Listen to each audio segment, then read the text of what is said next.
We've all got scars, some on the outside and some on the inside. But we can't be defined by our scars. I've spoken with some extraordinary people about how they've become empowered by their scars. This is I've Got Scars, baby. But I do remember that last day in the hospital when I was able to actually look at myself. So they wouldn't let me look at any mirrors, right? They kept all the mirrors away from me. Wow. And that very last day they were letting me out. I was super excited, and I was like, let me see a mirror. Let me see a mirror, I'm about to go home. I'm stoked. And they showed me that mirror, and I had my family and other people around me, and I instantly started yelling and crying in my head. Oh, God. And wow. my appearance was to be strong for others, for my mom, for everybody else that was being strong for me. Yeah. So I carried those emotions with me for the longest time. And what did you feel like you looked like when you looked in the mirror for the first time? Like, what did you think for real? I know you were on the outside, you were trying to kind of like, I'm going to be strong. I'm fine. Everything's cool. I know what that feels like.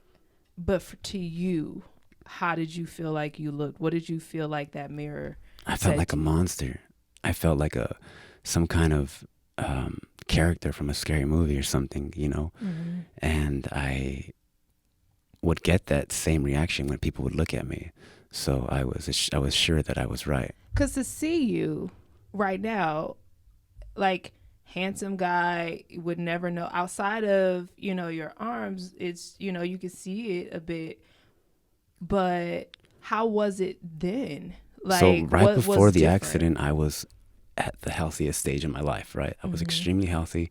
So I think that helped so much more. After the accident happened, I struggled when I left the hospital dealing with the whole mirror situation and self-esteem issues.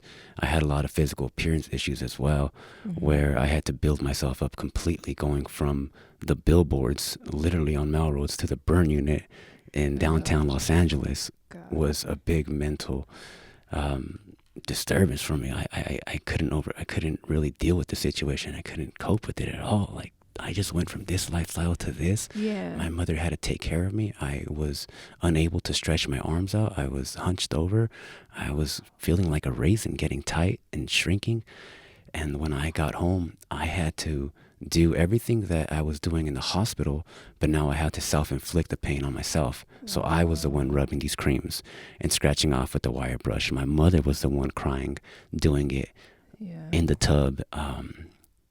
God bless that woman for doing what she did, because it's so difficult to overcome an experience like this, just being in the hospital and seeing so many other people going through what you're going through, feeling your pain. It's like, why are we here? Why is this happening to us? What did we do as human beings to deserve something so bad? Yeah. So how long ago was this? How long was that kind of like physical recovery process? Yeah, the physical recovery was, I want to say, about 3 years. 3 years. So I was literally stuck. My biceps were the size of my forearms, and I knew my situation was temporary.